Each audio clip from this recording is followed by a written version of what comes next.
Look at the flag. Yeah, hey, the flag, eh? What about the flag? The 22 million rand The flag. 2 million proposed flag. Yeah, what about it? I mean, why don't you fight with AfriForum when they go to court to want their flag? Mutete also wanted this flag, but it doesn't have to cost 22 million. I asked him, can you just tell me what does it do? Does it light at night?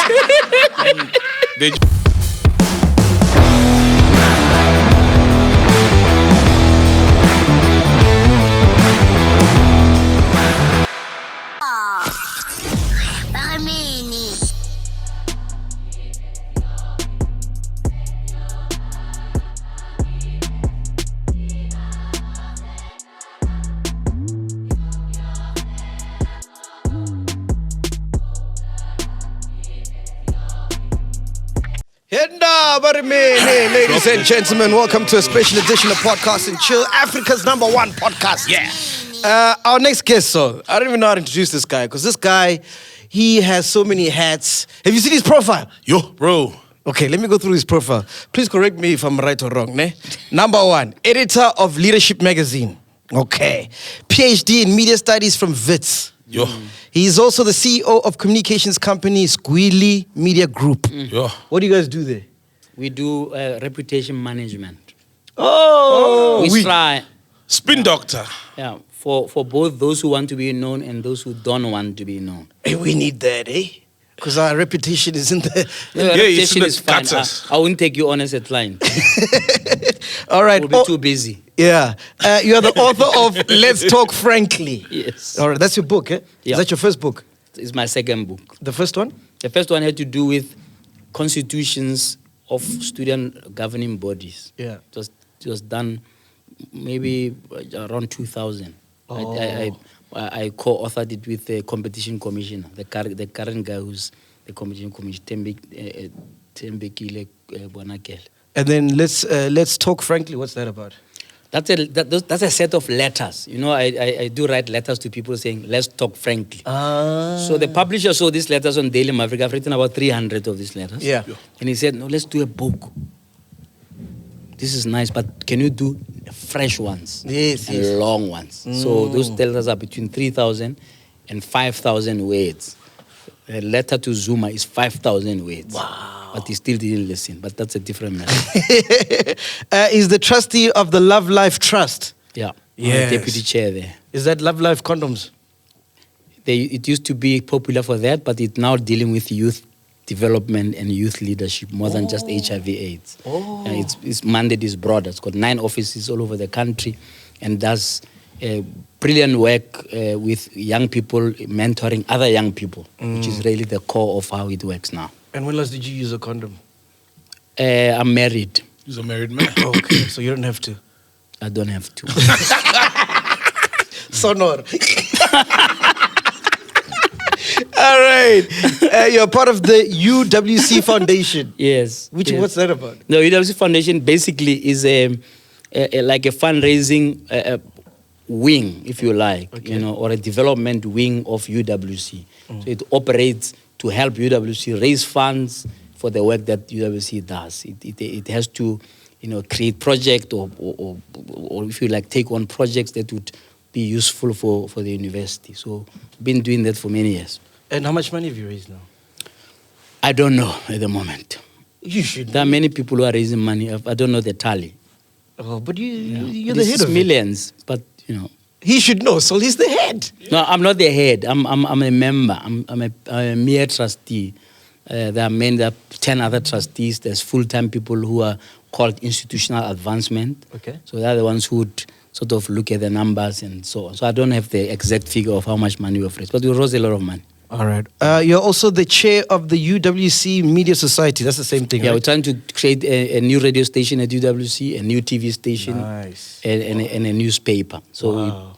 they asked us about 3 years ago to come together. We're busy applying for a license for a new UWC radio station. Yeah. And hopefully that will be granted, and there will be a new, what will be called UDAPS radio out there. Very passionate about radio, miss radio a lot, and I hope this will be one of the things that one can look behind and say, at least we established that. So you're taking back to the roots because he started a newspaper in high school, dog. Or primary. Was it high school or primary? High school. High school. Tsoho High School. Yeah. Tsoho High School. I started a magazine there called Tsoho. Wake Up Tsoho. Yeah. It was one of my first projects. What were you doing in high school, dog? Hey, bro, I was buying porn, man. And all the pages get stuck together, you know, after a long time. You're also the anchor of Power to Truth on ENCA. Yes. Which is a big show. Congratulations on that. No, thank you. The numbers are Thank you. crazy. Yeah. Thank you very much. Thank you very much. Yeah, you just have to be yourself. The rest will follow. You don't need to try to be somebody else. Yeah. And I think that's why people maybe gravitate towards it. From time to time, we do what we call the rant, which is really just telling it as it is, and hopefully reflecting what joys and frustrations that ordinary people are feeling in this country. Did you envision that the show would be that big when you started it? Yeah, why not? I mean, I don't go for the small things. I'm in all of go big or go home. No like jokes that. about it. Yeah. But it's all thanks to Power. Remember, this all started at Power Perspective. Yes. So it's almost a truncated version of Power Perspective. Power Perspective was 4 hours. Yeah. With calls and what. Then Newsroom Africa, thanks to the guys out there, they gave me the first break on television. In fact, when we started the Newsroom Africa, the people at the back in the gallery said, "Is this gonna be on TV? This can't be. This guy can't talk for 15 minutes by himself." I said, "Don't worry, it's gonna happen." Yeah, it was an accident, a little bit of an accident, because I was meant to talk for only 5 minutes. Yeah. But what we thought we were gonna do is we get people to call. We're gonna get people to phone in, like on radio. Yeah. And then the phones weren't working on the day we started the show. And they just said, "So what do I want to do until past?" I said, "I'll keep talking. Just tell me when there's 30 seconds left." And you went And that's how it happened. 8:15 then became an institution. The rent had to happen. If the rent didn't happen, everybody will call and say, "What happened to the rent?" Yeah. So I had to find something to be angry about every day, 5 days a week. Yeah. And, it became a bit too much. So I thought maybe I will do 1 or 2 days. Yeah. And ENC was happy to do that. So that's fine. That's What really else? the story. What else am I missing from here? What else must? You're missing many things. Okay. I've just been appointed Professor of Communications at the University of South Africa Hey! Business School. So you have to call me Prof going forward. No more doctor. So no more doctor. Yeah. Prof. Right. I will be lecturing in communications in what they call executive education. Yeah. Which is short courses on communication, strategic communication, so both here and in Ethiopia. Wow. And eventually in other countries where UNISA has a presence. That will be starting soon, and I'll also be assisting in terms of just the marketing and positioning of the business school. So very exciting. I could not have dreamt of it. Only my wife predicted it to say, "No, you'll be professor before the end of the year. Just shut up." I didn't know what she was talking about, but here we are. Are you still a lecturer at VIT? Even at VETS, yes. At VETS, we're doing a communications program for government communicators. I'm what is called the academic coordinator of this course. It's a 5-module course with government communicators from all over the country in all spheres of government attending this. Actually, I attended that course myself when I was a government communicator, so I know exactly what is required there. And I've been a guest lecturer there for many years. So it was a natural progression when Professor Themba Maseko asked me to come and help him to do this. So it's all going to be a partnership. We'll bring UNISA and VETS together to do this. And that's really where I'm going to be retiring. Retiring in academia, writing books, be releasing 2 books this year alone. And then there's another 2 in the offing. No, man, this is crazy. You probably have more degrees than all of us put together in this room. Not really. I only have 4 degrees. You guys should study and have some more. We have less than 4 on the 10 of us here. That is So what. it's important to study and improve yourself. Yeah. Because you'll always study and improve yourself until you die. There's Yeah. no point where you say, "I've done enough now, I can go to that." No, there's always be something to know. When people say, "You're a doctor, so you should know." No, you're only a doctor on your area of speciality. The rest of the other things, you are ignorant. That's how it works. Ladies and gentlemen, please welcome Professor JJ Tabane. The legend himself. Hey, you can imagine anything about broadcasting. Because that's another one that was had. an accident. Man, broadcasting is really an accident. But with all that you do, like, how do you do this in one day? Like, what does your day look like when you wake up? No, my day looks fine. You know, like today, I had to pre-record a show because, you know, on the day, on the 7th, I think it is, I'll be in court, so I don't want to work on that day. I just want to, you know, sit down, maybe lick my wounds or celebrate, depending on what happens in court. So this is the case with Trevor Manuel? Yes. Okay. Yes. And that's all we'll say about it, by the way. Yeah. He's busy on a media campaign. I'm not. I'm going to court and deal with him there. So we've recorded the show for that day. Brilliant show. You got to watch it with Ntate Ntenteni, who is an MK veteran, giving us full, what we call umkhabul, about the history of MK, what they did in the camps out there, and what it means to be a veteran of Mkhonto. So that was my day. I went to my farm to make sure that the chickens are fed, and then I went straight to work. Then I came here. So that was my day today. The issues I'm doing, all the things that I'm doing, are all connected. First of all, they don't feel like work because it's my passion, and I've been doing for 50 years now. I'll be 50 in a month, right? So it don't feel like work. If I'm doing an interview like when that Ntenten, it would have emerged from having interviewed him for Leadership Magazine. I said, you gotta come to the show. I see. You see what I'm saying? Yes, they all merge. They all merge, right? I'm gonna be doing, you know, lecturing in communications, but this is what I do as a company where I advise people on how to communicate, right? So when I lecture there, I'm able to make real life examples of how you deal with reputation management. It's not like it's all in boxes that now have to give me a headache. So, oh, how's my day going to be like? No, they meshed together. I mean, I could do one less thing here or there, but at the end of the day, they're all a passion, right? That pulls together over 30 years of experience in this field, right? And now it's all coming nicely together towards my retirement. So with all these qualifications, all these degrees, do you think it stems from your parents? Because your parents were very educated. I mean, my mom is a teacher. And till this day, I'm 35 years old. She still tells me what to do because she thinks I'm one of her kids in class. You know? And your mom was a teacher as well. This is full circle. My late mother had 2 degrees from UNISA. She used to come with this big, what do you call it, study guides. And we would say, when I read all this stuff, you know, and because she was a head of department at the local college, Hebron College, big college historically, and was also a school principal where I started my primary school. There was no escape. At home, there was a library at the end of the... So if you come out of the kitchen, you either turn left to the library, to the study, or right to the lounge where the TV is. You had a study growing up? Yeah, no, I had a study. During apartheid? During apartheid, that. Yo? Hey. No, what kind of softness is that? Bro. No, but you just need levels, thank you. You just need to turn one room into a study. I mean, it was our house not big, but there was a study, right, with desks and books and encyclopedias and what have you. So on Sunday at lunchtime, you got to bring at those days used to be a Sunday Times magazine. I'm sure you're not born yet, but there was a Sunday Times magazine which tells you what programs are playing on TV. You must mark what you're going to watch. So my dad would say, right, tell me what you're going to watch. Okay, Lisilo Rula, all right, fine. You know, or whatever it is.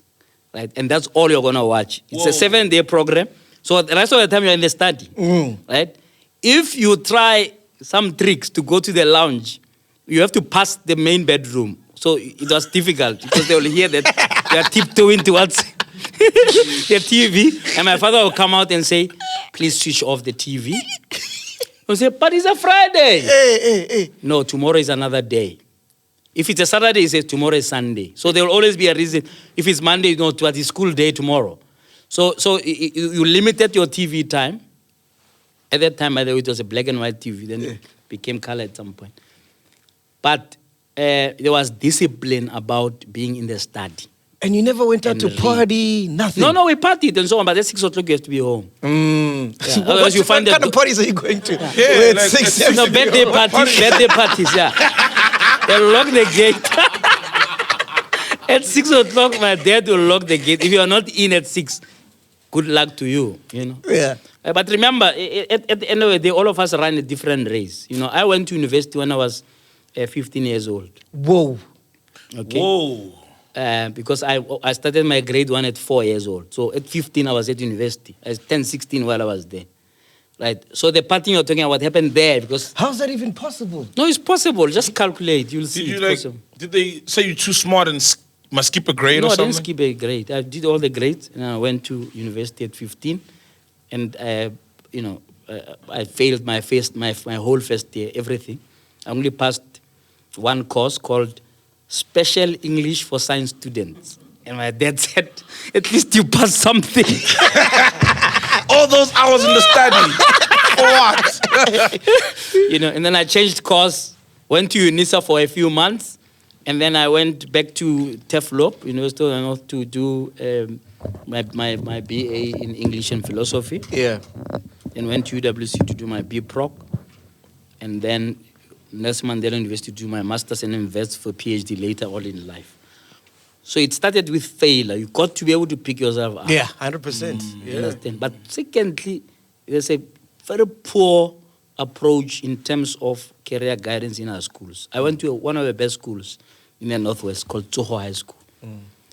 But because I was good at maths and science, I ended up in a class of maths and science guys who all wanted to be doctors and engineers and so. So I also said, I also want to be a doctor. And then I failed matric, or not failed matric, but the matric results were bad. Yeah. Like D instead of C. Then the Medunza said, no, sorry, don't qualify. Yeah. Go to TEFLOP and do what is called BSc pre-medicine. Right? Which is still the big four: chemistry, maths, bios, and science.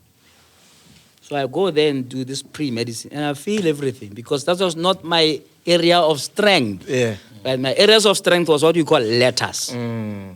Right? And that's what I had to do. In philosophy and English, you learn about letters, literature, you name it, Macbeth, those kind of things, which was my exciting stuff at high school. I used to be in the debating society, and you know, we won all our debates where I was involved.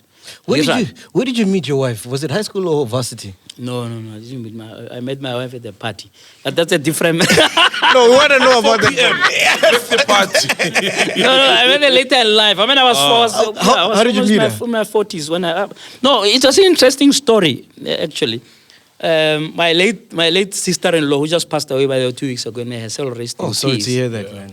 Invited me to a party, a 40th birthday party with one of our common friends. When I got there, she wasn't there. But there was an empty seat next to this beautiful lady. And I went to ask, can I sit here? She said, my sister is sitting here. She's just gone out. I said, no. I'll leave when she comes back. Okay. And I never left. When she came back, I said, no, sit here. Yeah. I want to talk to this one. That's how I met my wife. Did she know who you were at the time? No, she didn't. She didn't. She truly did not. Yeah. You know, she was not so friendly. Yeah. On that first meeting. I want to know, man, because you're from a Christian background. Yeah. So did you have to wait and save yourself for marriage? Actually, it's interesting you raised that because my first girlfriend at university left me after 2 weeks because I then came with the theory of no sex before marriage. She says, what? No! She left me. So I tried to wait. Nobody can blame me for trying. I tried, but I literally got dropped. I got chucked out after 2 weeks. She says, what? This is crazy. So we needed to, you know, these things about no sex before marriage and so on are good ideals. And you need to instill in our youth to wait. There's no rush. You know, sex should still be sex at 50. Yeah. There's no rush. You take your time before you get it. It gets very complicated. And once you pop, you can't stop, eh? Oh, no. Yeah. So is it safe to say, were you a ladies' man when you were growing up? Because I don't know what ladies' man means. Like you had all the ladies at school. Like No, they not all at all. wanted I was afraid. You were afraid? I was afraid of ladies. That's why when I got at university, my first girlfriend left me after 2 weeks. Because I had no manual, no idea, no experience. All I knew was you were taught at home that please don't go in that direction. Be a good altar boy, which I was in my church. I don't know whether you go to church, but you know, to be an altar boy is one of the most privileged things when you are young, and serving at the altar and all of that stuff. As you grow up, those things wane off and what have you. You know, when you join student organizations, you find that the priority is different and so on. At the time that you were joining student organizations, actually politics hid under Christian organizations because they were banned, isn't it? ANC, yes, and so on were banned. So the only people who could pursue the struggle seriously were actually Christian organizations. So I joined Anglican Students Society, Anglican Students Federation, where I became president twice, right? International Anglican Youth Network, I was the convener for a few years. Young Christian Students, I was chairperson at some point. So my entry into politics was actually through the Christian, if you like, back door into politics. Right, because at those times, that's where the activism was happening. I get you. Was happening using the Bible to say, the apartheid thing must fall. And did you ever meet Mandela during those days? Not really. No, I've never met him those days. I wasn't high up. So who did you meet? Enough to meet. I met all the other guys who were not so important. Don't worry. I thought Mandela. Let's go into broadcasting. Yeah. Take me back to the day. I don't know if Given Mukare calls you or he talks to you to say, because you were busy writing, and he's like, "Listen, I think you'd be great on radio." Is that how it happened? That's how it happened. He phoned me and said, "Papa, we are ready for you." Something to that effect. I had not spoken to him for 3 years, owing to a fallout on business issues. So I was irritated by his phone call to say, why would this guy think I'll work for him? You know. Anyway, I was soon humbled because I was on my way to Ethiopia under the auspices of an organization called Vuga Africa. So I went with an apostle called Apostle Gobodo. Yeah. She's my apostle. I listened to her. She's a spiritual mother of some kind. Yeah. So she had invited me to go to this conference in Ethiopia. So on my way to the airport, Given phones me. I said, so I just thought, this guy's crazy. When we got to Ethiopia, well, I think this conference called Vuga Africa, and part of the discussions in one of the sessions was about how people of faith have left the airwaves to the people of the world.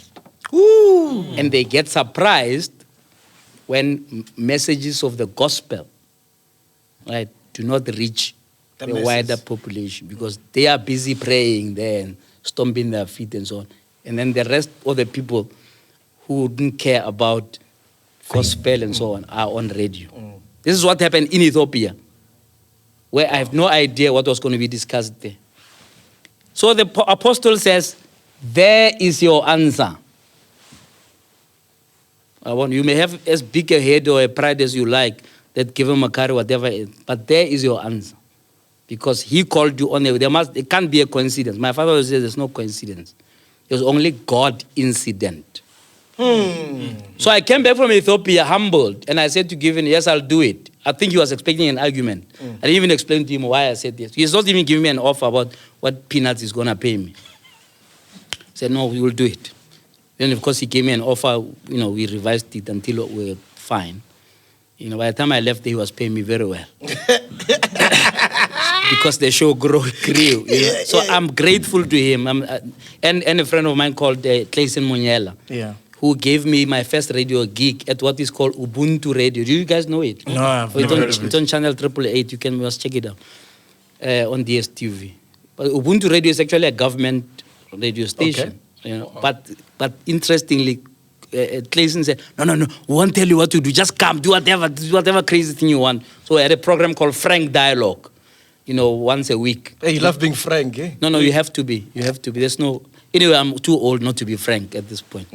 So anyway, I had my studio here in Rosebank Zoo. We had a studio in there. So we used to record this Frank Dialogue and talk to big people like Gwede Mantashe, Helen Zille, whoever. Damn. We could get hold of and pull it together nicely, the 30 minutes thing, and send it on Dropbox to Pretoria. Yeah. That's how I started my radio, you know. So when Given called me to say, well, you know, we're tired of being nice, come. I thought he was talking about the once a week thing. He said, no, every day, every night. What?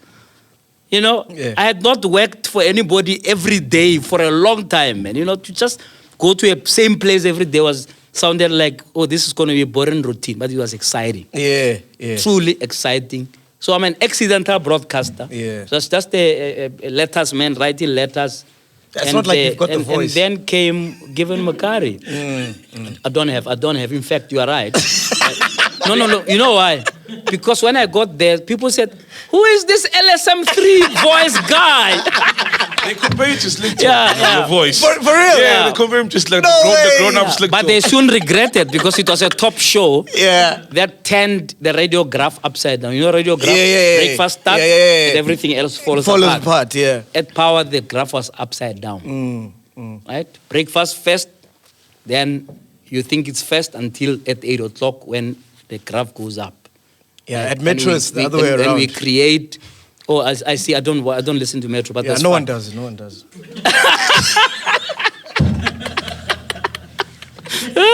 be honest. When I listen to Metro. It's been a minute, bro. Truly by accident. If I'm in an Uber and it's on Metro, I said, okay, listen. But I won't go out of my way to listen to Metro. But I used to listen to it when Given Makari was there. As an income. Given Makari was a brilliant talk show host at Metro. Right, and it was a bit of a misfit, but he was great, you know. And I used to go there as well as a spokesperson. When I was still a spokesperson for South African Airways, he used to interview me there to talk about flying and Voyager miles and Kaya Nhlanhla. Yeah. And so let's take a deep dive into politics, because you've been following politics for like 3 decades now, ne? Not following, but doing. Doing politics, right? Because normally we have a lot of politicians who come on the show. We really don't like to talk about politics because, like, they come there. Why not? Politics is us. We are politics, all of us. No, because they come there like to push an agenda. Yeah. They're never But really what did you want them to push? To come collect votes or something, to campaign. But that's what politicians is about. They've got to be in power and to convince people. No, when we sit down with the politician, we want to get to know the person, not their beliefs and their agenda they're trying to push. Yeah, I think that's even politics, because when they will very soon tell you about their political background when you take the person. But what I like about you is that you got no affiliation to any party. You are not captured, so we can talk about politics freely. Well, I'm not captured. I wish I was captured, because then I will not be so broke. Come on, you're not broke. You're like 10 degrees, man. 1,000 businesses. So I read an article on The Star recently, ne? They were talking about President Cyril Ramaphosa's tenure, like the past 4 years. Yeah. So I want to get your insight into these things. Let's start with load shedding. Yeah. What's your take on that? Well, you know, President Ramaphosa was a chairperson of what was called the war room. Politicians like what is called the war room. Okay. Some of them don't know what it is because they've never been in a war. But the war room basically is where you now stop everything and you bring different people from different places to put their heads together to solve something. So he was given to chair the war room on load shedding. Right? And we all know what has happened. So it means that his failure started when he was chairing the war room on ESCOM. Right? I don't know whether you can blame him because he's not a technical person and so on. He has also said things like there was sabotage at ESCOM. Also said things like load shedding will be a thing of the past. Yes. So on load shedding, there's a general failure. And it's a serious failure because energy is at the center of any economy. Right? But I think he'll sort it out. I think that whatever you may think of the Reuters, he's been the longest person at ESCOM. And we just need to get him to finish the job. Whatever he is doing. He has given us that in 18 months, load shedding won't be there. It's now 24 months. So I think this is, he's now a bit more honest with us to say it's always going to be there until kingdom come. But I think the energy crisis won't be solved by Ramaphosa. Yeah. It will be solved by you and me. How so? I'm going to put solar on my farm. Yeah. And that's it. And forget about ESCOM. The mayor of Johannesburg called what is called an energy endeavor. Excellent stuff. That good initiative. Where we'll look at, as a city, look at creating a solar plant. Right? In other words, the kind of energy that ESCOM can give is not congruent to the population growth. The current ESCOM capacity was when the population was half the size. Literally. We're now 60 million or more people, right? With a capacity for energy of when the energy was only meant for white people. So people are having too many kids. They need to have less It's kids. not about too many kids. It's not about too many kids. Yeah, 60 million is a good number for our kind of country. So I don't think it's even about kids. I think people are having enough kids. 2 or 3 kids is fine. And what do you think about Glencore? Because they've been making the news in the past 24 hours. I have no idea. I missed the story completely. No,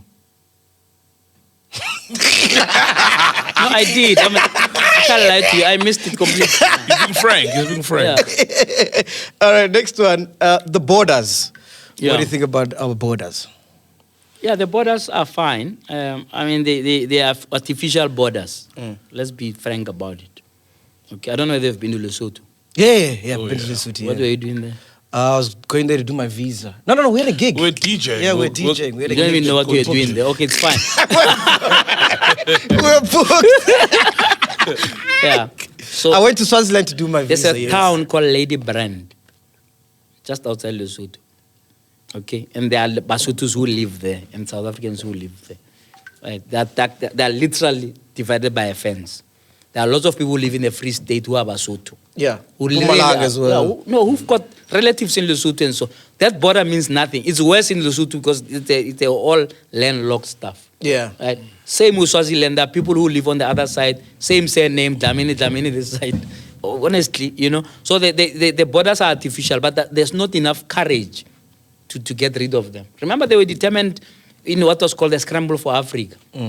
People sat in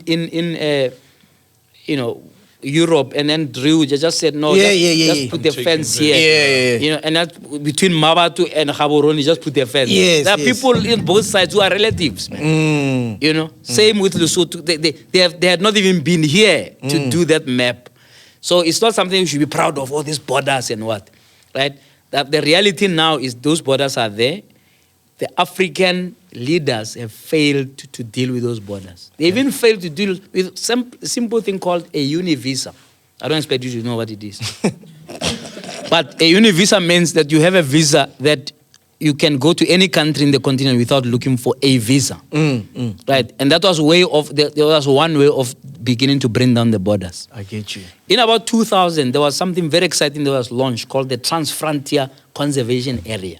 In other words, instead of having a border between Kruger National Park and the park in Zimbabwe and a park in Mozambique, you remove the border so the animals can freely move between the 3 countries. Yes. They didn't just think we should do that for human beings. They just thought animals. Animals as well. Animals can mix, but human beings no. You know, which is crazy. So it tells you how silly xenophobia is. Because, frankly, you could have been born in Mozambique. Yeah. You understand? The fact that you were born in Soweto is an accident of history. The fact that you were born in Lady Brand and not Maseru, pure accident. So why must that be an issue? So I think we need to get out of that mentality of self-hatred, where we think that you are better because you are born in Soweto. You're probably worse than somebody who was born in Nigeria, where there's entrepreneurship, there is agileness, there is all these things. So we must stop these things where South African things, they are better. Why are you better? Why are you better? You're not better because you were born in Soweto or Hebron or Mabopane. So what do you think of Operation Dudula? Look, Nhlanhla is a nice chap, and he was on my show a few days ago, and I like his energy, right? And I think that it is misplaced on this issue of foreigners. Okay. Other than that, he's a great guy, and I think he'll take us somewhere. Right? If we had a proper Home Affairs department, we wouldn't need Operation Dudula, I suppose. So you don't agree with it? Because no, I don't, because it has a tendency, right, to create an anti-foreign sentiment, and we don't need that. You understand? The problems in this country, even if you took all the foreigners out, you'll still have 40% unemployment rate. It's not caused by foreigners. But he asked you a question on your show I was watching, and you didn't answer it. He asked you if you live in a house, right? Yeah. And someone... Yeah, because on my show I ask the questions. Yeah? Yeah. I don't answer. my show. Anyway, what was the question? He asked if someone jumps into your house, Yeah. are you not going to call the cops and tell them there's an intruder? Or are you going to help them and say, how can I help you? That was the question. You never answered that. Oh, I see. No, there's an electric fence in my house. They'll be choked before they get to my house. They mustn't try it. Yeah, I think that the analogy was wrong. Because what Victor was saying, Victor Commercial, Mr. Africa, Yeah. the guy who, if you want to understand Africa, you must read his books. Okay. He was saying, when people cross over in a manner that's not required, and so instead of killing them or shooting them or chasing them out, legitimize them in a sense that educate people about the fact that there are procedures. Because people are running away from a war. Some of them don't come because it's fun, they are going to holiday in something. No. Some of them are being shot at by their own leaders. Right? They are being starved by the likes of Mugabe, may his soul not rest in peace at all, after destroying Zimbabwe. Right? And we hear leaders here, trying to glorify him and so on. The guy destroyed the economy of Zimbabwe. Was in power since 1980. Right? He was a vegetable by the time he left. Right? He was not a hero by the time. He was a hero to bring people of Zimbabwe to the promised land, but was not a hero in the time that he reigned there. Right? Yet he resulted in people queuing for steak and bread. In Zimbabwe, you think a steak here it's a given. When you walk into a spa or a Pick and Pay, you'll even be choosing between the packs. There you would be one steak, 4 people wanting it. For real? For real? You don't know this? Where do you live? You must read about Zimbabwe. The economy of Zimbabwe has collapsed. If 20 years ago you told the people of Zimbabwe that the economy there, the inflation there will be 1,000%, they would think you are crazy. Do you think we're going to head that way? Not really, no. Not when you and I can talk. We won't. So, Yeah, the politicians just want citizens who are active. When they realize the citizens are asleep, they will steal until kingdom come. They're stealing now because we are too historically aligned when it comes to voting. So I want to vote for the ANC. I can't imagine even a person like Dr. Serote, who I respect very much, come to my show and say, if the ANC loses election, the country will collapse. I said, no, but Western Cape, the sun didn't dim. The sun's still rising from the east in the Western Cape, and the ANC hasn't been in charge there for 10 years or more. So please don't give us that propaganda. This country will be fine, even if we in fact, it will be better if we get the ANC out.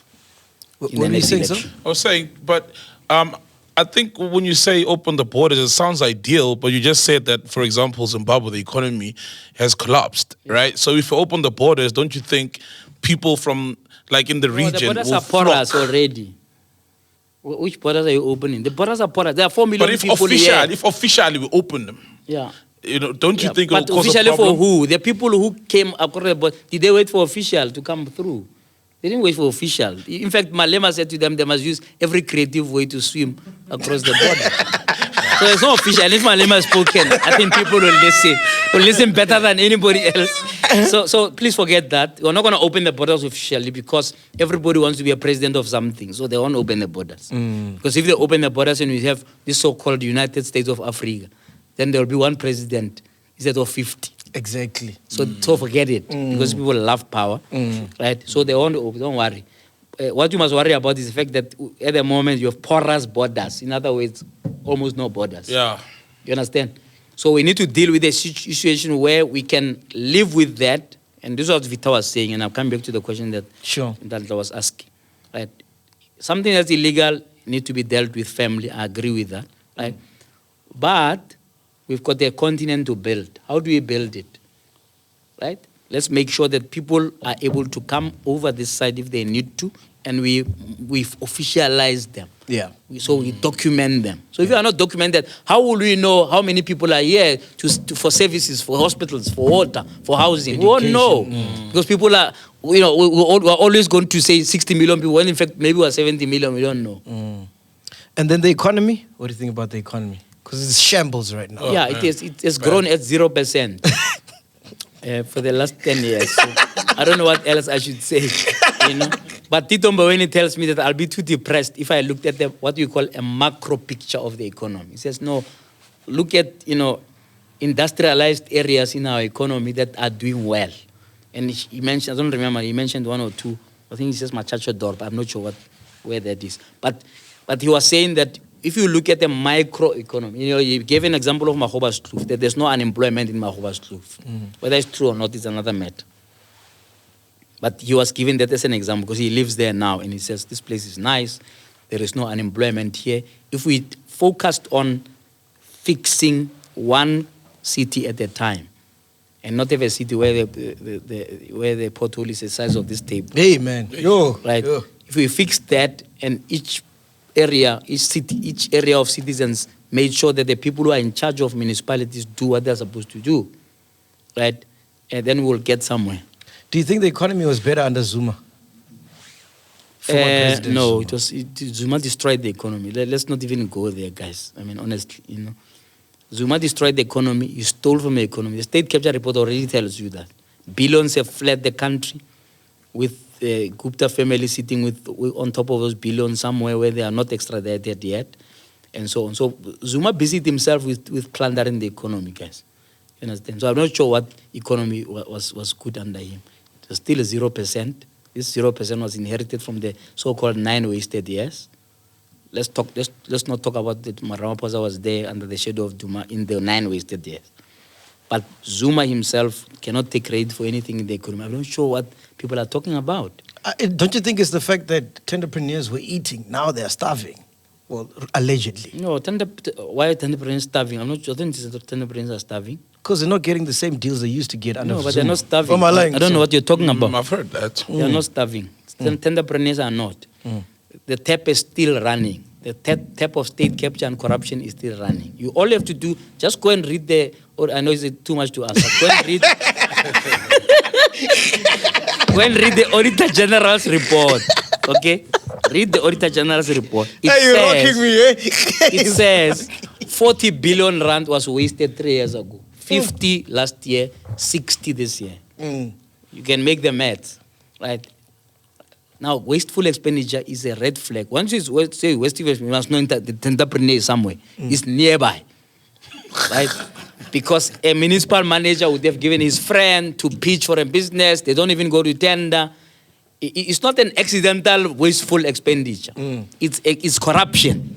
And the late Makwetu I liked him for being frank about this. Because people who do, if you bring a politician, just ask them, just to see what will happen. Just ask him, is wasteful expenditure corruption? They say, no, it's not necessarily. Makwetu says necessarily it is corruption because that wasteful expenditure is as a result half the time, right, of procedures not being followed, prices being inflated. This cup, I don't know how much that cost you, but if it was a tender, it would easily cost 50 to 70 rand just to get a cup that could cost 10 rand. Look at the flag. Yeah, hey, the flag, eh? What about the flag? The 22 million rand flag. The 2 million proposed flag. Yeah, what about it? I mean, why don't you fight with AfriForum when they go to court to want their flag? Mutete also wanted this flag, but it doesn't have to cost 22 million. I asked him, can you just tell me what does it do? Does it light at night? The education must continue at night. Yeah, it's continuous education. In the night. Yeah, but look, I mean, Teto's heart is in the right place. Okay, social cohesion is key in this country. You understand? This incident in Stellenbosch, tells you that we are far from being socially cohesive. There are really people who still live in 1980. Yeah. 100%. Literally. Depending on which part of the country you go to. There are people who live in 1980. If you go to, for example, just the mining industry, there's a guy there called Feneman who's been paid 300 million rand. But won't give. You don't know this? Do you listen to TV and radio at all? Man, I don't want to get depressed. I hate politics. It's all depressing. Like everything you're saying now is depressing. So I'd rather not know. Ignorance is bliss. No, it's not bliss. No, it is. 300 million, right, salary, including bonuses and so on. And then, but refuses to give workers who are risking their lives every day in the belly of the earth an extra 150 rand. How am I supposed to sleep at night knowing that? You see, I'd rather not know. Sleep in peace. Yeah, okay. But people watch your podcast. Yeah. You said it's the best podcast in Africa. Yeah. All right. So let's correct immediately that ignorance is not bliss. If you're ignorant, you'll wake up and one day you'll find a big flag that costs 22 million. But if you are awake and woke, you make sure that no such flag is built. You understand? No, I can't argue that. Ignorance is not bliss at all. It's a disaster. So I always preach that you need to brighten, like you're doing now, you need to brighten the corner where you are. Yeah. Because politicians are always going to fail us, unfortunately. Yeah. And not all of them are bad, but on average, they're not going to change the country if we are asleep. We've got to be awake, do what you need to do, and so on. You know, and also I was talking to your colleague, DJs, who I did mention that at Kuana, if you go now, it's a Friday now, you go to Kuana, somebody's going to spend 60,000 rand in one table to impress slave queens. Yes, they do that here, so. Right? But if you took that 60,000 on just one Friday, you could educate 5 or 6 people to study at UNISA. Whoa. You understand? You don't need to wait for the Minister of Education, and she's 50. She's been the minister for 15 years. God bless her. But she's not going to change the education landscape of this country. You and I will do that. You understand? By a small sacrifice. And we're not saying go and be an MECU, you know, we're just saying next door to you, there must be a kid who's not going to university because they can't afford it. Forget about NSFAS and what they're not going to cover everybody. But with your change, which is your crumbs, yes, you can help one person. I'm not asking you to ask up to one. And say to them, by the way, when you get okay, help another one to go to school. I'm telling you, in 20 years' time, we'll have a big chain of people who are educated who could otherwise not afford it. Yep. You understand? Now, if we don't think like that, we are doomed as a country and think that, government is going to do everything and so on. These guys are failing to fill potholes. The Northwest government returned 15 billion rand to the fiscus. 15 billion. I mean, can you imagine? Right? They took money to build an ugly statue of Zuma in Zirast. But they can't fill potholes. You understand? If they took that material of that statue and filled potholes, it would be better. But they returned 50 million rand to the fiscus. So you got people who, in fact, are not on top of their game as far as governance is concerned. Not all of them are like that. Let's not be negative. Sure. But unfortunately, we can't leave everything to them. We, as citizens, we the people, have to govern ourselves. The Freedom Charter says the people shall govern. Not politicians, the people. Which leads me to corruption in government. Your take on that? Well, I don't know what take you want. In the last 28 years, there's been close to 1 trillion rand wasted in corruption only. How much did you take home from that? So because it's a way of life, unfortunately. If you are a business person and you want to do government with business, business with government, you know, before you know it, you are asked, where is clarification? Clarification is clarification. In the continent, they call it clarification. In other words, you must put something to clarify the situation. Understand? An envelope in or something. Mpumalanga there, or even in here in Ikuruleni, in the heydays, if you want your invoice to be paid, you better talk a language that the person who must sign the invoice understands. Where does that come from, man? Where does that start? No, tell me what comes from. I don't know where it comes from. I'm telling you what's happening now. Right? It's such an endemic culture that it's I don't know when it's going to end. You know, a lot of people are saying, state catch out. It's happening now. We were interviewing Zex Batwini. And I don't know if, maybe it's not Zex Batwini, but there was someone we interviewed. He said, what these politicians do is that once they're in, they don't know if it's guaranteed they're going to be there for 4 years. They must go study. Years. No, wait. And have careers. No, they don't know if they're going to be there. On corruption. They don't know if they're going to be there for 4 years, 8 years, 10 years. Yeah, because they so need to while have a they're career. there, while they're there, they just want to take as much as they can. No, they need to have a career. They must study. They must study so that they don't rely on being voted for to eat.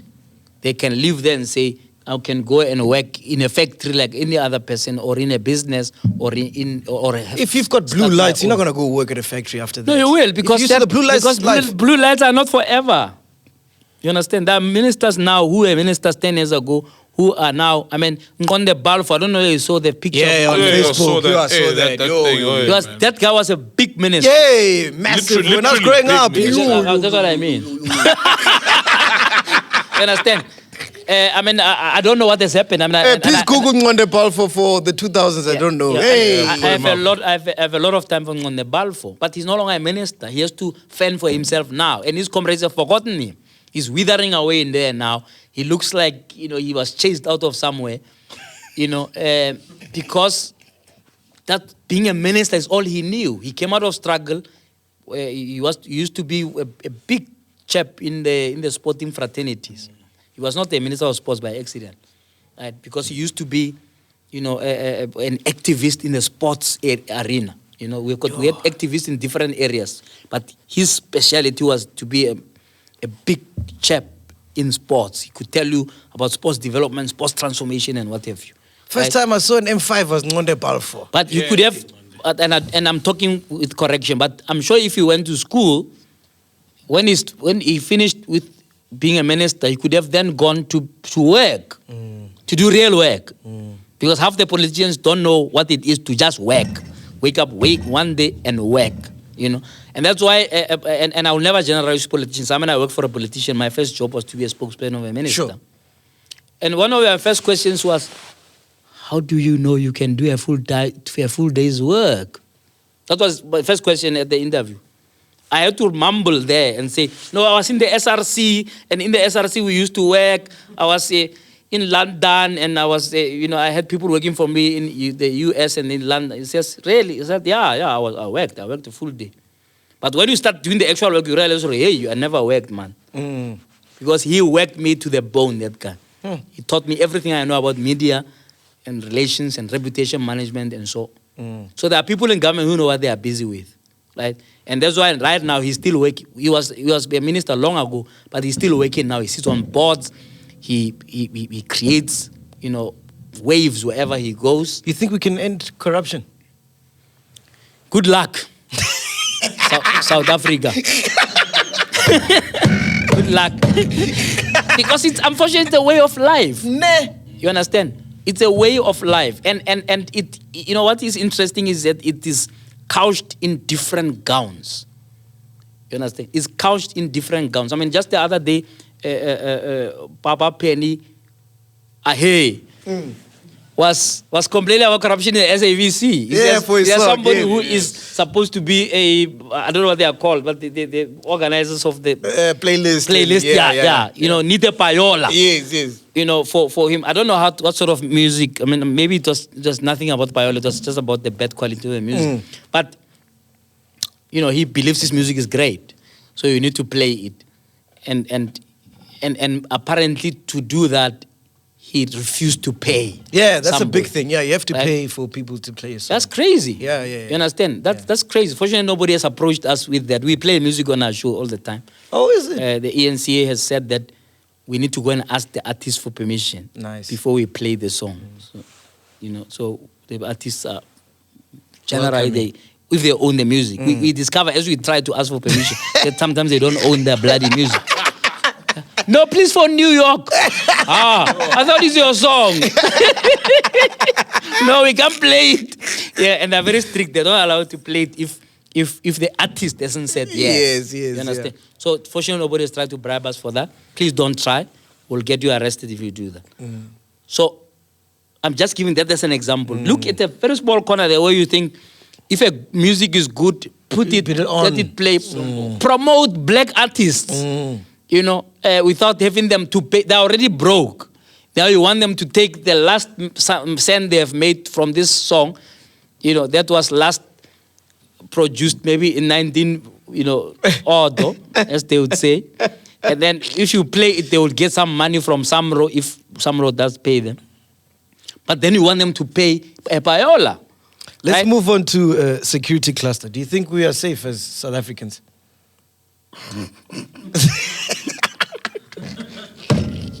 I wouldn't need to put an electric fence around my property if we're so safe. So the issue is we need to do more with security. Security, again, is not just a job of the police. Right? It's a job of all of us. Right? Now, when you buy your big screen TV, and I assume you have one, from somebody who knocked at your door and said, it's going to cost you 1,000 rand, right? And you say, hey, what a deal, and you take this thing, right? That person has stolen that thing, probably beat up and killed somebody to get that screen. Because you need to be worried if a big screen is costing 1,000 rand. A big screen on average is 10,000, a decent one. So you're becoming an enabler. Absolutely. Of crime. Because if the market of stolen goods was not there, people will not go and steal the goods. Because people who steal the goods don't steal it just so that they can go and watch a big TV. They steal it to sell it so that they can have money for Nyaube or whatever. You understand? So we are the enablers of crime. And I'm not saying all crimes can be dismissed that way. But I'm saying that half the crimes and so on are because people want to get a resource that they can go and monetize somewhere else. Right? So you say, hey, Mapolisa, hire Merego white. And when talk about that, hey, here's TV, hey, this is a bargain. You contradicting yourself. The police are not doing their job, but you add to that crisis by buying stolen goods. I get you. So all of us have to do something for the crime. The crime is going to go away because even if you hire 10,000 more police, you're not going to beat it if the community is allowing a situation where crime festers. That's where your Operation Dudula is interesting. They're saying we're going to snuff out drug lords from our streets. Right? But generally, if there's a drug lord on your street or somebody who sells drugs, you'll be afraid to call the police on him. You say, hey, of course. Would rather not. Right? But if actually the community was united around that person getting out of that street and arrested and what, there will be no drug dens. Don't you think that's easier said than done? Because they're going to come kill your family. You see, that's the propaganda that they have made you believe. You understand? If somebody does something wrong, you report that person and make sure that they're arrested. You're a snitch. You don't, yeah, exactly. You must be a snitch. You understand? If your neighbor beats up their wife, you must report that person. You had this big conversation on radio about, can you go and intervene? If somebody beats up their wife, is it any of your business? It is. What do you think about the high GBV violence cases in the country? It's because you and I, if our friends were sitting under a tree and a person says, hey, I beat up my wife, what the hell? That's what you do with your friends. Have you beaten up your... No, why would I do such a thing, man? Women are there to be loved and cared for and romance, not beaten. I mean, what is that about? It's like the rape rate in this country. 10,000 rapes in 3 months. Is it people who can negotiate sex with a woman? To say, please, let's come this side. I don't understand. I truly don't understand. It doesn't matter your social standing in society. You should be able to make a woman love you, man. And as you go to the next one. There are more women in this country than men. You go to the next one until one loves you, no matter how crooked you can even or ugly. Even if you are ugly, that's what the beauty and the beast. No matter how ugly a beast you are, a woman somewhere is going to love you. Why do you have to rape them? Yeah. That makes so GBV, no sense, firstly, is about you and your friends with the conspiracy of silence. When your friends say, I've beaten the wife, they must be ashamed in your circle of friends. You must tell them, hey, you stop it. You stop it. A woman is not to be beaten. A woman is to be protected. But we don't do that because we're afraid of each other. We say, hey, you know? You know, I don't want to tell, folk tales. But when I had to, say to somebody who's very important that you have beaten up your wife, if a common friend for me to say, hey, what does that mean? It means that please don't make a big deal of this thing. In fact, it's the wife who beat his nose. Please don't do that, which is rubbish. We need to call each other out as men to say, sorry, in a circle of friends, you are not welcome if you beat your wife. Simple. Because you'll be the one donating for the funeral. National insurance. Because one of us very broke, but sharp. Because he's taking it out on the wife who probably is working. You find that the wife is working up and down, up and down. Where now you are a man who are drinking, then how one miracle we did a bit here, we must stop that. We must stop it. And it's you and me who must stop it in our circle of friends. I'm telling you, if we did that, all of us in our circle of friends, we just said, guys, anybody who beats a harha matla, aska to nwa le rona, aska lo shocking le rena, atamai. You will see what's going to happen. We must isolate women bashers in this country. Must isolate them. I love that, man. What were you saying, sir? Nah, it was about the rape thing. Yeah. I was saying, but we're always told it's not even about that they can't get sex. It's a power thing. 10,000 people. You're complicating this thing, man. I don't think 10,000 people are talking about power. These people have poor ego to start with. They think if they ask the woman, the woman will say no, and then they will feel bad. So rather, they must just take it. You can't tell me that there is a category of people in this country who are not lovable, and they have to force themselves on a woman. I mean, it's crazy. I don't care about the theories about what it is about. It's wrong. You understand? And maybe the minimum sentence on rape must go up to 20 years so that people can understand. Hey, I think they must chop off their dicks. Yeah. Once. Misusing it, isn't Yeah, it? you're misusing it. Chop it off. What I like, so? I agree, man. Fully. It's simple. It's simple. That's why you should use that sentence about easier said than done. It's going to happen because we've got a constitution. You understand? You've got a constitution. All right, let's move on to unemployment. that. Let's move on to unemployment. Yeah. As a lecturer, you're about to be a professor now. Yeah. You know, I studied at WITS. I've Yeah. got my degree. I'm a graduate. sure. Can't find employment. What's Yeah. your take on that? Yeah, because employment is not a panacea. You can look it up in a dictionary. Employment is not a panacea. Please look it up. Fact checker. It's not a panacea. I'm the fact checker. For all Fact checker. it's for all our problems. You understand? Unfortunately, our education system is structured in such a way that it channels people to employment instead of being employers. Yes. You understand? Yeah. You know, they are now called universities of technology, but they used to be called technicons. Yes, technicons. So if you are refused at university, at those days, then you go to technicon. So it was seen as a secondary cousin. Yeah. Can't you know, actually, somebody like me, who couldn't be a medical doctor, could have gone to a technicon because maybe I could be an artisan. I could be a good plumber. Right? And then with my brain, I could then have a plumbing company where I hire other people who are plumbers. You know, because it doesn't matter how clever, rich or what one day you'll need a plumber because of course. Maybe your toilet is stuck and you don't want to take that that thing that unblocks it because plunger. Because all our shit stinks. Called a plunger. You understand? But a plumber will come and will charge you 1,000 for a call out fee to just do what you could have done yourself. Basic. I mean, you actually feel silly sometimes when you call a plumber. Do you call a plumber? Yeah, and I did. Recently I called a plumber because, one of the taps in the kitchen the water couldn't come out. Yeah. And it was only a small little thing that he did, and then suddenly. What was I?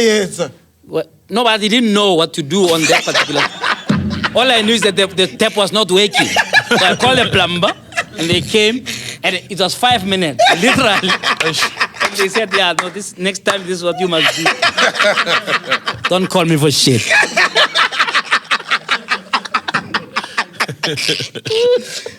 Let's move to the unrest and bizarre fires that have been happening. Yeah, no, look, I mean, Tutu spoke to us on the parliament fire, because, basically it was like Moloa Elia, it is in the Bible. So I don't think it was a strange fire, it was a message. They're busy blaming that chap. I don't know. Hey, man, did you see that chap? You understand? Hey, man. Yeah, but he cut his head, at least in the second appearance. So he looked like he was not the one. Really, so I don't know what these strange fires are all about. It looks like we can explain each of them. But obviously, South Africa is full of conspiracy theories. We want to join the dots where they can. What did you think of the unrest be joined last year? Look, we're in a time bomb. Okay. In fact, one could say it took too long for a riot like that to happen. You understand? If you look at the amount of people who go to bed hungry, we're told is in the order of about 14 million people. Sleep in bridges, can't have something to eat. In terms of the official statistics, more than half of this country, 55%, are living in poverty.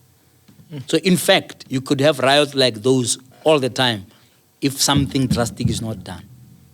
So it must be just what you can call a big lesson for all of us, to say we need to do something about the levels of poverty in this country. Otherwise, the people who one day they'll wake up and say enough is enough, like it happened in Egypt. In Egypt, people tell, no, it cannot happen. I remember. This guy will never always be in power. Yes. And you know what happened? Just through social media. Yes, I remember social right? media. That square was packed of people, and they said enough. People are saying, no, in South Africa it cannot happen. We're a big country. People cannot gather. That's propaganda. That's when you believe your own propaganda. Because in Natal, 300 people died out of those riots. Sure. It's not a small thing. You understand? So we unfortunately, the joke is on us as citizens, because we keep voting the same people who are incompetent into office. Until we wake up and vote into power people who are servants, not kings or queens. That riot is only one of many that are to come. What do you think about state-owned entities? Well, they're in shambles. And what we need to do with state-owned entities is a very simple. I don't think it's complex. We have a good private sector. They're not perfect, but they are good. They managed to build stadiums at the last minute, build the roads that you see today. Get shit done. You understand? Just get things done. Things. Take them, pair them with good people in the public sector. Let them be what we call a public-private partnership. I don't want to really complicate it, right?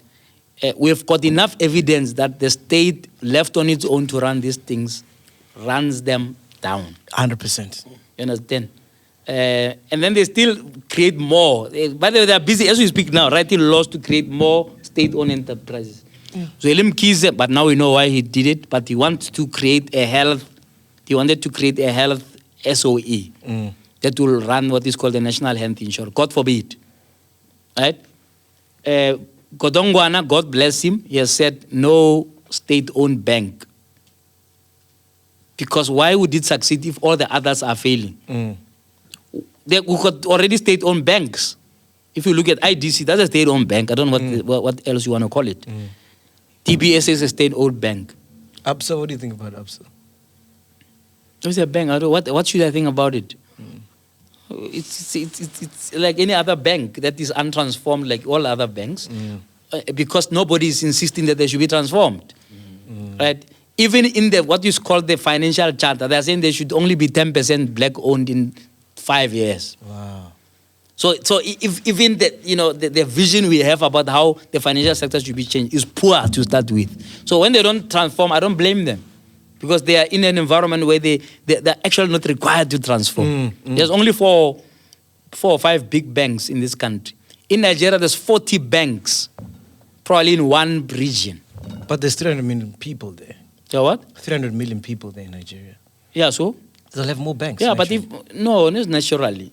Not naturally. But all I'm saying is that there is an interpretive streak there. You understand? South Africa was 60 million people. I mean, if we had times 3, right, you'd have 15 banks. If you are using that logic. Yes. You understand? Yeah. So the comparison still stands that there's lots of banks in Nigeria. You don't need to have such a monopoly on banking. Try and establish a bank, go to the Reserve Bank, ask for a license, see the hoops they'll make you jump. They're just trying to politely tell you that, who do you think you are to have a bank? You are broke as you don't even have $1 million running in your account, you want to have a bank. So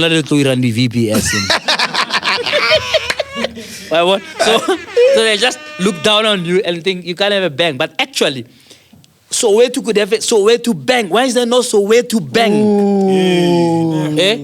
When in fact there's 4 or 5 million people in Soweto who, if they decided to bank in that bank would be bigger than ABSA. Overnight. But try it. Go to, I thought, what? Soweto bank?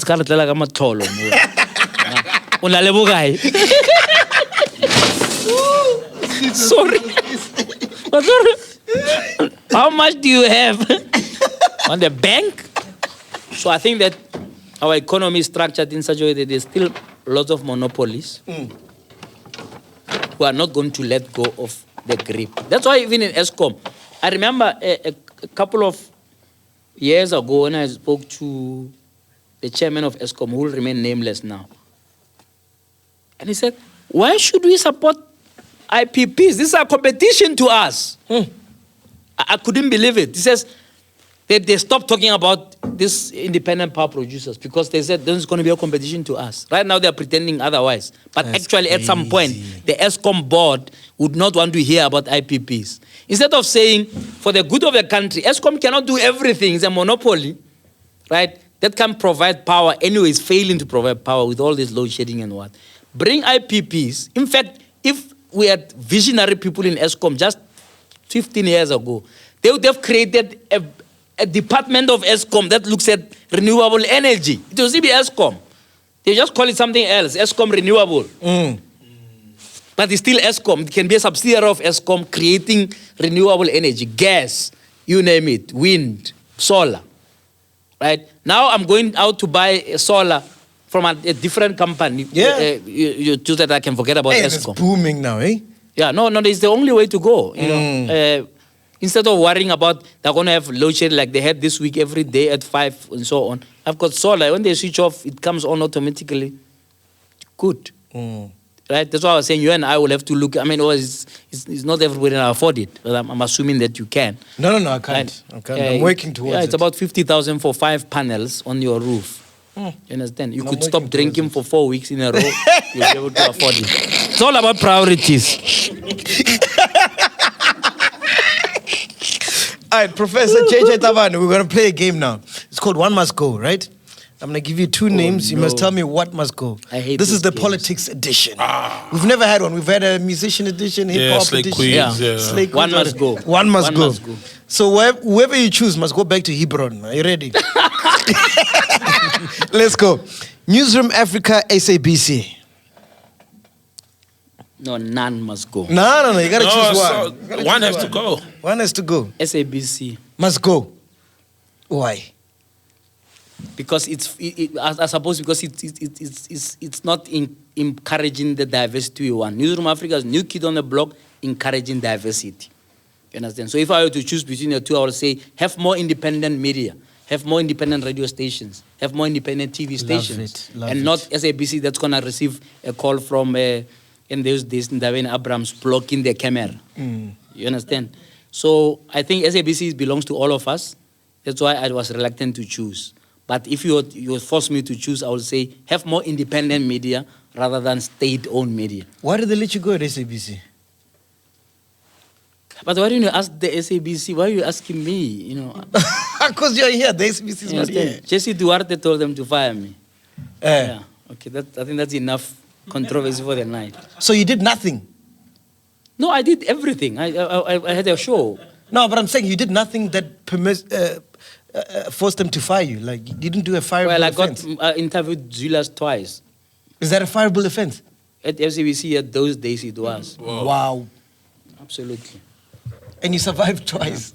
I survived. I survive all the time because my being in broadcasting is a mission. It's not a hobby anymore. It used to be a hobby, but it's not a hobby. It's a mission. We've got to change we've got to change this country one episode at a time. You know what's crazy about him is he always gets fired or suspended, but they still want him. Yeah. Like his stock keeps rising. It's the weirdest thing. Bounce back all the time. Eh? Yeah. No. I've got a clear philosophy. First of all, because this is God's work that we are doing. We are ministering every day. Secondly, I'm not Don't leave me hanging, Chief. I'm not sitting there, right, thinking, if I say this, I'm going to be fired. No. Right? I consider every show of mine the last one. Wow. So I give my best to the show, and I'm not worried. Fortunately, at ENC, and I've been there now for close to 2 years, I asked them a simple question when I started. Who is a holy cow? And they said, nobody. Yeah, I said, yeah, really? Nobody in business? Nobody in government? They said, go for anyone you want.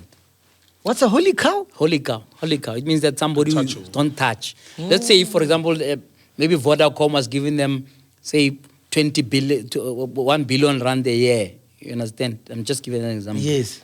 And then I went to say, but why is Vodacom oppressing Makati about please call me? You understand?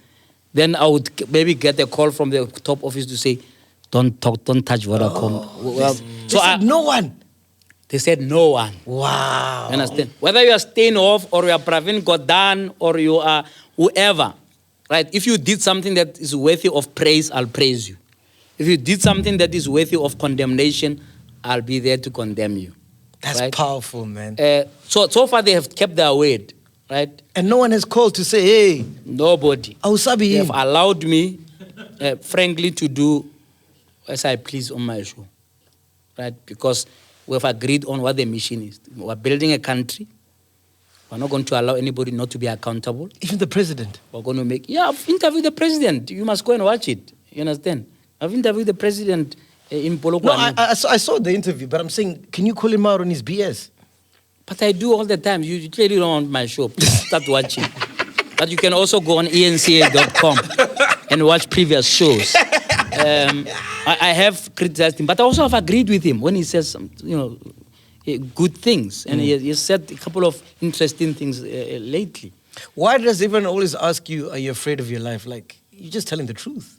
Yeah, no, I'm not afraid of my life. I mean, people who would use the fact that they can take your life away as some kind of a threat, I mean, are just wasting their time. Quite apart from the fact that they're cowards.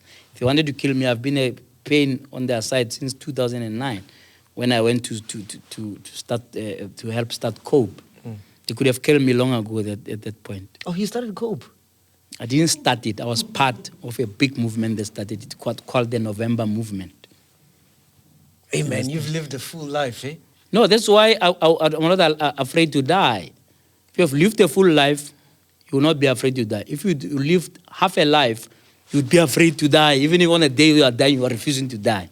Because you still think, I've got a lot to do. Everything going forward is a bonus. I obviously want to live a fuller life, or a longer life. But as I said in my book, longevity has a place, but I'm not concerned about longevity. Oof. You understand? I'm just concerned about doing the work of the Lord, and that's it. Oh, I love and that, I'm man. covered with the blood. So if you try to kill me, that's your problem.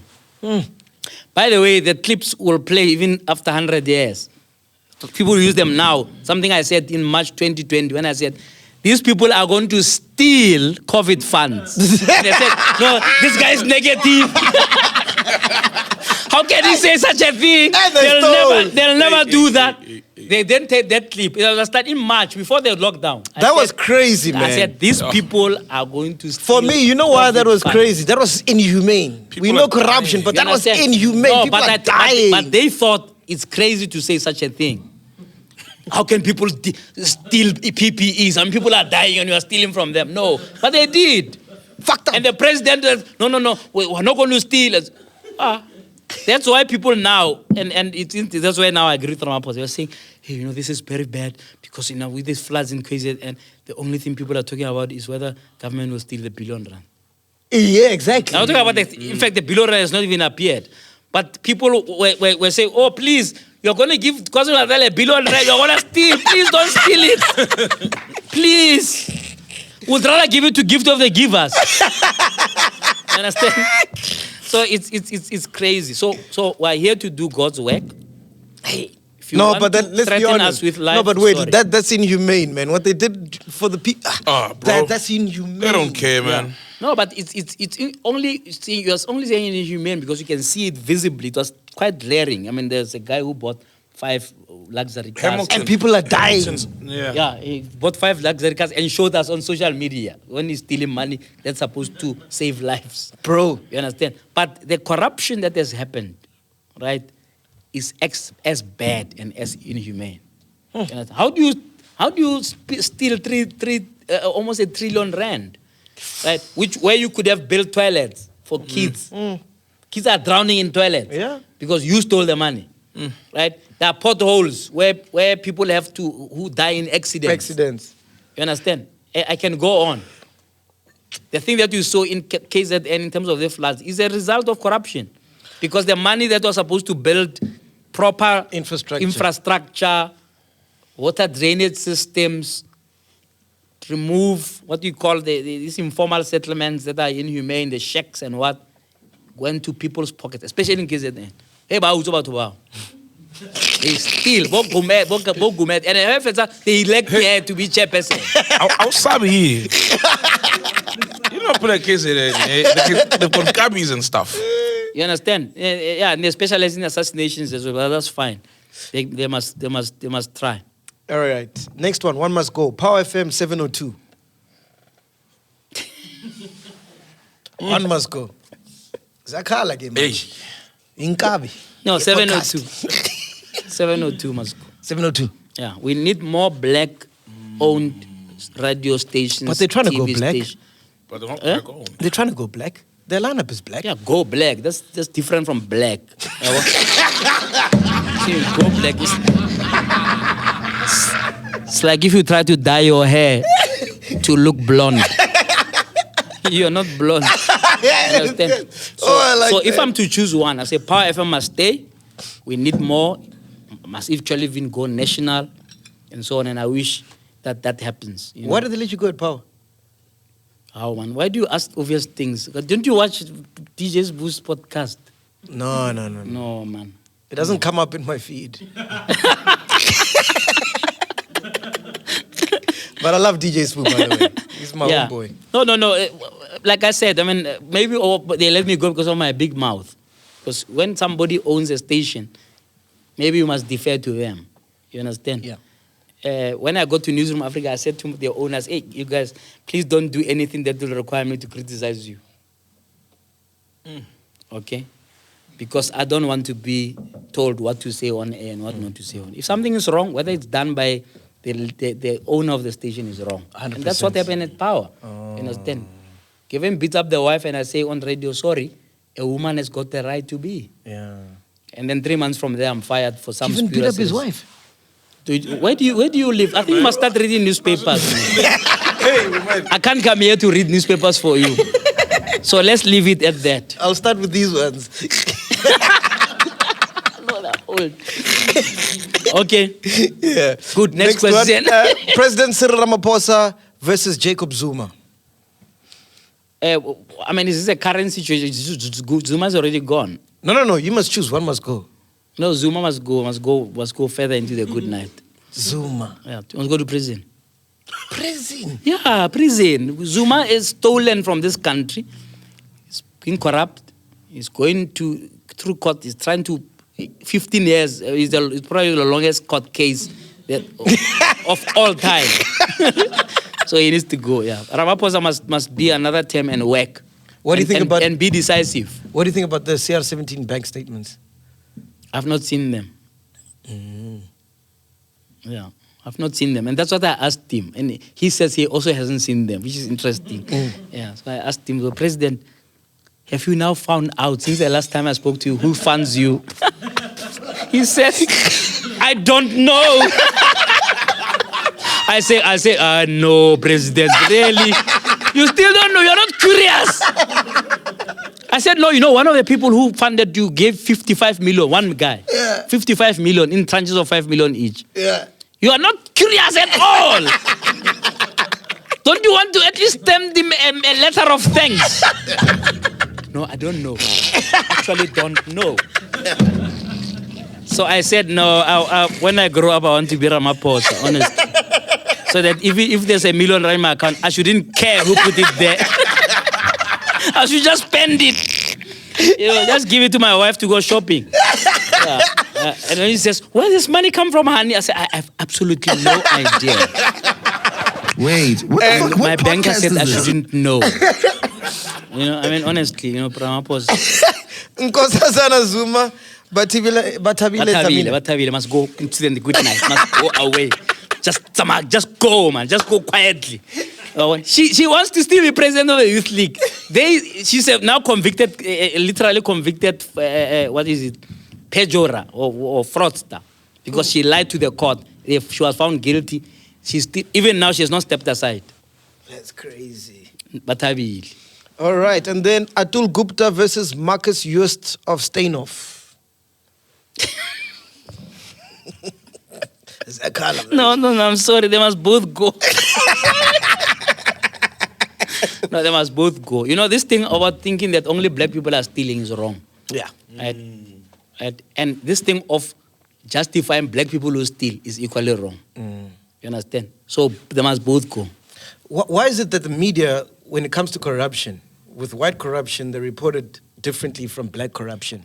Yeah. For example, white corruption is like accounting mistakes. Yes. Black corruption is the greatest heist. On my show, They'll put a picture there as well. on my show, we all call them thieves. We had Marcus just as a big picture. And But that's your show. I'm talking about other media. Why do they report it I like can that? answer for me. I'm not the media. You understand? I can answer for Power to Truth. Okay. In Power to Truth, it doesn't matter who you are. You understand? You could be Trevor Manuel. You could be Batabile Dlamini. You'll be criticized. I got you. You will be told exactly what I think of you. That's it. How much of social media criticism do you take? Are you even No, on I social media? do. I engage here and there. I blocked one or two rude people, but generally I allow people to say what they want because I'm not there to be praised, right? In fact, when I post and I say I've got Batabile Dlamini on my show tonight, right? A lot of people say, ask her this, ask her this, ask her that. Yes. When I do get time to look at it, Yes. I would then bring in some of those questions. Because some of them are interesting, yeah. Some of them are interesting, some of them are rude, and some Yeah. people who just, don't deserve the internet. That's a different matter. But generally, one of the things that I crave on the show now is interactivity. Yeah. Where we could even have a WhatsApp line. My producer's working on that. Open the line so people to call. We'll need another half an hour to do that. Yeah. But we need to have a conversation. A one-way thing doesn't work. No, it You understand? doesn't. Unfortunately, TV is too much of showbiz. Yeah. Makeup and dressed nicely, and then you're But it's talking not one authentic, way. yeah. You understand? Yeah. So that's why Twitter then closes that gap a little bit because people, even after the show, I mean, you've seen recently with a couple of controversial shows. The Yes. one of Mogoeng, for example, people talked about it the whole week. Yeah. The one of Tokyo Sohale, people talk about it for 2 weeks after that. Yeah. So that interactivity is important so that you can able to get feedback also, because with people on TV and so on, we become big. Why does big- Mogoeng get so much criticism? What do you think? Well, he doesn't buy face. Yeah, he doesn't buy face. And remember, people thought they wrote him off. My colleague Stephen Grotes there, for example, wrote a long article writing him off, even in reverse. Forgetting that we know that he wrote him off when he was appointed 10 years ago. Yeah. You understand? Yeah. So Mogoeng was an accidental Chief Justice and finished his term and did very well. I mean, one or two strange things in his tenure, but generally, he did very well as a black Chief Justice who made us proud. Who do you think is going to be the next president of the ANC? We mean in December? No, it's going to be Cyril Ramaphosa. I mean, people are just ambitious. There's nothing that they're going to happen. Zweli Ramaphosa, no, he must forget. He must go to prison. That one. He'll be a president in prison in orange overall. Ramaphosa, unfortunately or fortunately, no matter how you look at it, he's the best we've got right now. Yeah. Right? Because what's the alternative? Just tell me, just one name. No, I don't Didi know. Mabuza, maybe? I don't even care, man. They're all the same. Yeah, well, you better care because, Bro, they're going to make laws do you that know- are going to oppress you. Do you know young people don't care about politics? That's the Like they're just problem. doing their own things. Am I lying? So, Nah. like we're not invested because it's the same shit. Yeah. the Different same- faces. Yeah, Yep. well, the same young people marching the streets about fees must fall.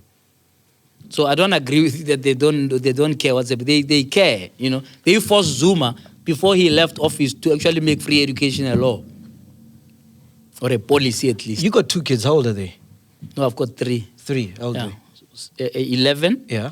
16, Okay. and 24. The 24 one, does she care about politics? No, he's. He? Yeah, no, he does care about politics. For real? Yeah, no, So he does. cares who's going to be the next president of the ANC? No, he does. He does. He cares about the policies He's they very impose. woke. I mean, where would he hide in my house if he was not woke? He'll have to live in a cottage. Man. Yeah, no, he does care. He's not into politics. I mean, he runs his own business, digital business. To say it in a nutshell, most young people that I interact with don't care about politics. They know the government is not going to do anything for us, and they're just pushing their own thing. The wrong definition of politics. They care about politics. You reckon so? Yeah. No, they care about politics. Whatever they're doing, right, politics come into it. Give me any activity that young people will do to survive that doesn't have to deal with SARS, doesn't have to deal with legislation of some sort that says where they can operate, where they can't. They can't deal with petrol that's going up because somebody thinks that this fuel levy is a good idea. So how do you describe a platform like this? Because it stemmed from, we were outcasts, started our own thing, didn't depend on the government. You must start your own things. It shouldn't be an outcast and it shouldn't be an excuse, nor should it be something that you have to justify. I said to you already, brighten the corner where you are. You understand?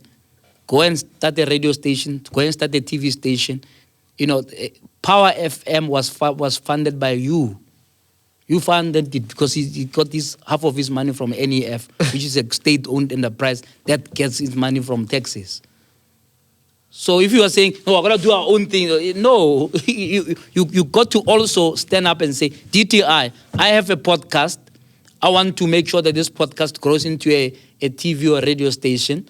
Can I have 15 million grant? But that's where the envelope they give their in. friends. That's where the envelope comes in. Yeah, you got to try. All I'm saying is that clarification that they will want. You can always say no. There are lots of people, right? Because I know that there's a lot of negativity about all this state-owned enterprises. But there are lots of people who went straight with a good idea and got funded. Those people exist. You must just find them to come and talk to you. To say, yes, I was actually funded. I never had to pay a bribe to anybody. What do you think, Sol, about what he's saying? No, man, I agree. The thing is, young people, you're right. Everything we do is politics. We are affected directly. Yeah. But we've just given up because we know everybody gets there. It's a matter of whose turn is it to eat. No, not us. You mustn't confuse politics with party politics. You understand? Don't confuse the two things. There are a lot of young people who are in politics, but they're not in party politics, right? So they make a difference where they are. They are part of civic movements. They are part of initiatives that are in maybe other civic bodies like churches and so on. So they are not in party politics, but all of that stuff. I told you, for example, about me. I got to university. I tried to avoid politics. Okay. Sansco, and this was called Sansco. Used to have a slogan that says, Sansco is all students and all students are Sansco. I said, what? I mean, I thought this sounds thick because there are students who are Zapo. There are students who are PASMA. So not all students are Sansco. In any event, I'm none of those. I'm going to be NSOC. Right? Lastly, what do you think about Ace Magashule? You remind me, I was supposed to have tea with him. Yeah. Today. Versus ANC. Yeah, no, AC's time is up. You understand? Yeah, he has done his bit. Unfortunately, politicians sometimes don't know when it is time to quit. You understand? Like a Mugabe. In power until they die in office. Literally. Because he was there a few months after he left office, he died. Because he doesn't know how not to be a president anymore. You understand?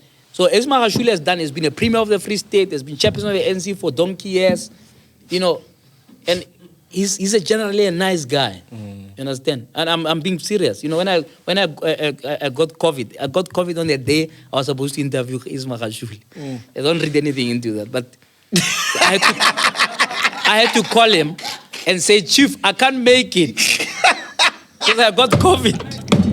No. He sent me a batch of medicines. I couldn't believe it. Sometimes these politicians, you don't know that these people are human beings. Exactly, yeah. You understand? He arranged that I have a big tray of medicines to help me through the COVID, right? And it's not something that I would have expected at all. You understand? So politically, I just think he's finished. But as a human being, he's not. He can carry on with his life, and so if he misses jail in the process of this court case, you understand. So I think but he should just forget it. He's not going to be president of the ANC. I think he's finished. I think he has done his contribution and he should retire and do something else. No, I get you. So, do you have a question before we close it up? In Covered closing, Yes. what do you want to be remembered as? Look, I think I would want to be remembered as somebody who tried to make a difference, right? And used his being, his talent, and so on to try and change just one person that I come across. Right? So that's how I would really want to be remembered. All the other things are really just frills and so on. But if somebody out there can be able to say, that guy, I met him, and he helped me to go to school, and now today I'm a managing director of XYZ, because he gave me that break. Right? That's how I would want to be remembered, and be remembered for encouraging others to do that. Why do you keep looking at your producer?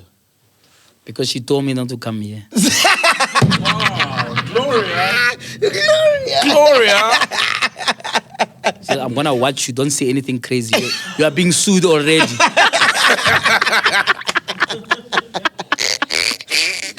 Hey, Professor JJ Tabane, thank you so much for coming inviting in, me. I man. really enjoyed it. You know, just now. the crazy thing is, both our platforms, we try to achieve the same thing, you know? Absolutely. We're both unfiltered. So you're coming to Power to Truth? Yeah! Yes, we'll see you there. Yeah. It's gonna be crazy. We're in the business of telling the truth. Yeah, pretty Absolutely. much. But we get cancelled, and you get fired. No, nobody's going to. No, so far I've not been fired, but I go to work expecting to be fired. Yeah. Right? And I'm able to deal with it. In fact, when I got suspended in my previous job, my wife just came home, found me home. Said, why are you home? Aren't you at work? You're suspended. Sir, that took too long. I only suspended you now. Okay, thank you so much, Thank Professor you, JJ my brother. Tabane. Appreciate Thank it, you. man. This was awesome. So what are we going to do when we come on your show? What's good? Don't worry. Eh? Don't worry. We don't tell people what we're going to do on the show. Like you didn't tell me what you want to ask me today. Yeah. Same thing. Same I'm thing, coming, ne? I'll put you Our on the shows spot. are the same, basically, ne? Absolutely. So I'll put you on the spot there, and it's going to be crazy. You must come. Love it, man. We are here, podcast and chill. Boom. Yes.